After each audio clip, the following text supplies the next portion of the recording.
Most of the doors in Kew Gardens are locked. Do you have a key to this room? Oh, yes. Albert gave me a set of duplicate keys. He agreed I might carry out my studies without disturbing him. It is only temporary. Thank you, miss. None of the 3 people who work at Kew Gardens know why half of the colonial collection was cleared. So, someone is lying. It is obvious.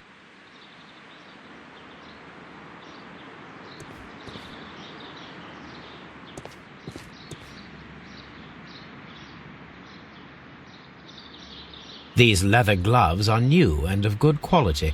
They do not appear to have been used. A book about ships. Nothing at all to do with plants.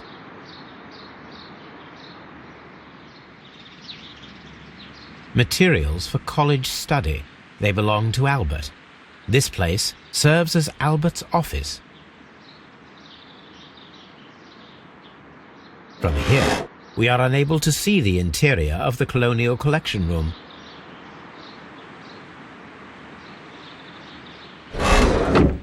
This is one of the outlets of the ventilation system.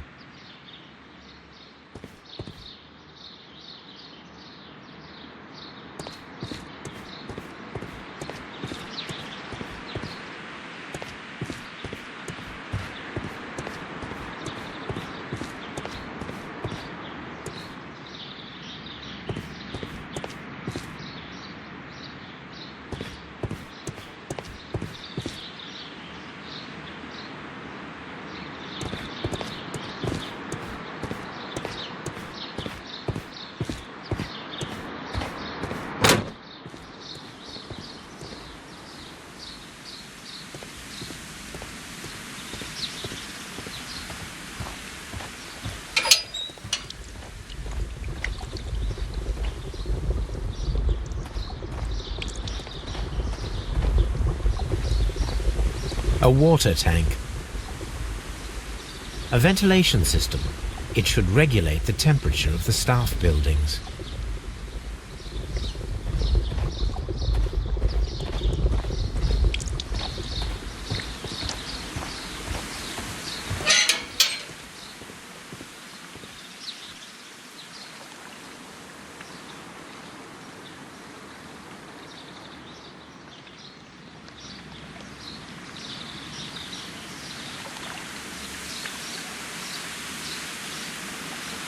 What should we do next, Holmes?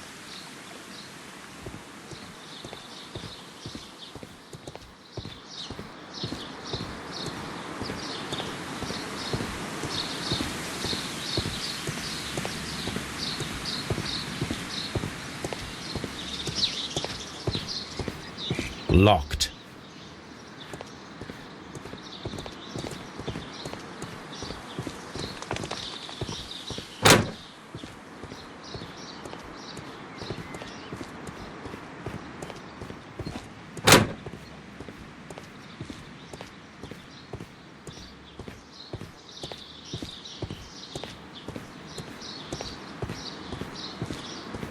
Locked.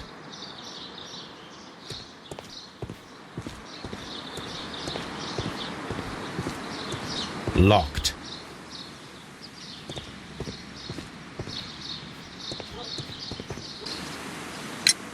Mr. Hamish, can you tell us who holds the keys to the locked greenhouses? That would be Albert, Mr. Dunn's son. Yes, Albert keeps all the keys, and one can only imagine why. What do you mean?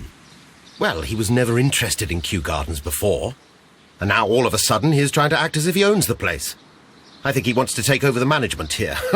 He'd do better to leave that to me. He has no experience. No, none at all. What is your opinion of Albert as a student of botany?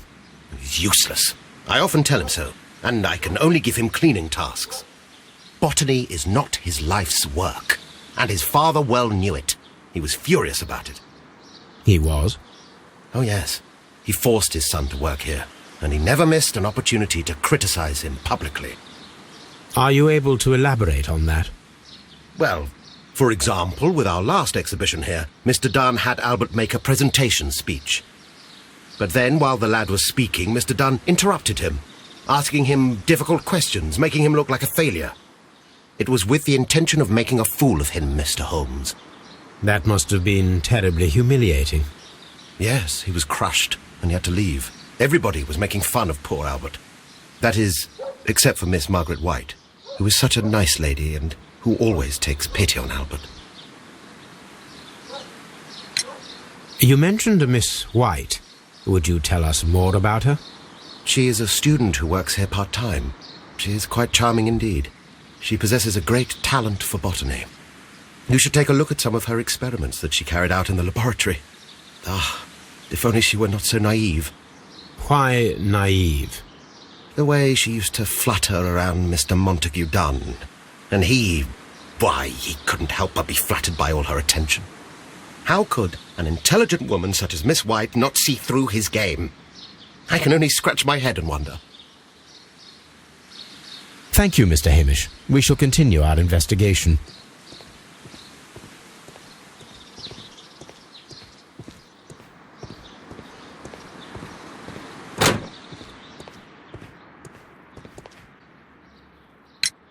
Do you hold the keys to all of these locked doors?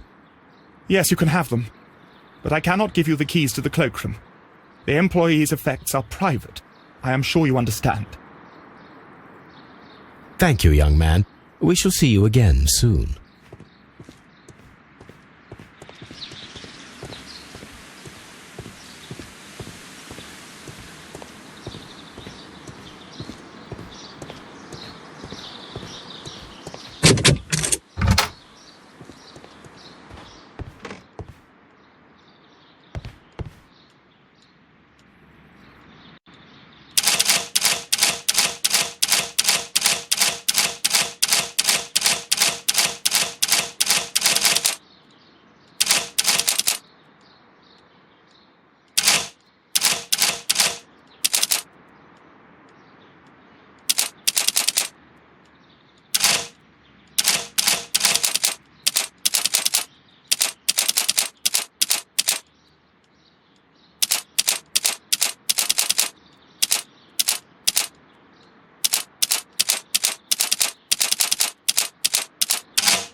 I suggest that we don't tell Miss Margaret White about this document.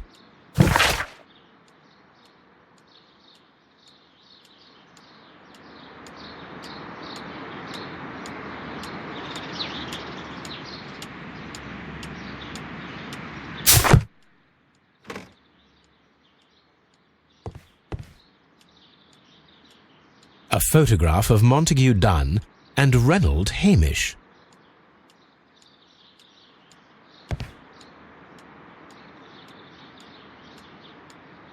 Newspapers discussing Kew Gardens.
Champagne. Montague Dunn had good taste. French wine, a remarkable vintage.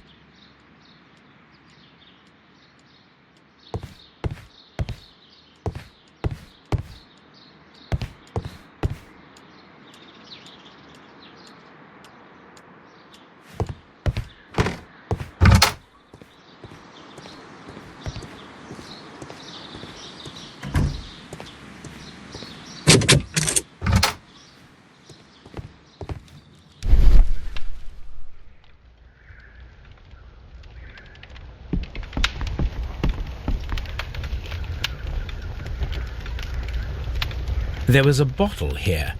It left behind a trace of the substance that pervaded the laboratory.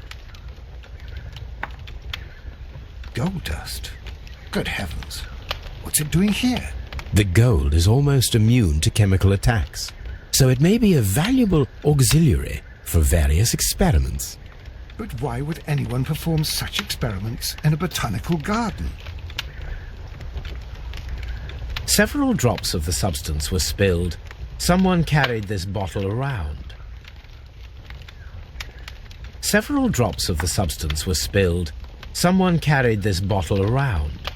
The bottle is no longer here, but it is possible to detect a faint scent. We need a good nose.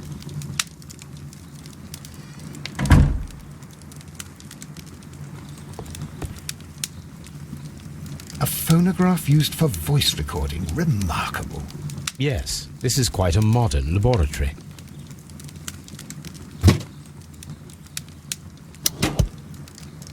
Martin Hamish's perception of plants. The notion of communication in the plant world has long been considered marginal, yet I remain convinced that some plants do indeed transmit chemical signals in the event of attack. A study report by Martin Hamish.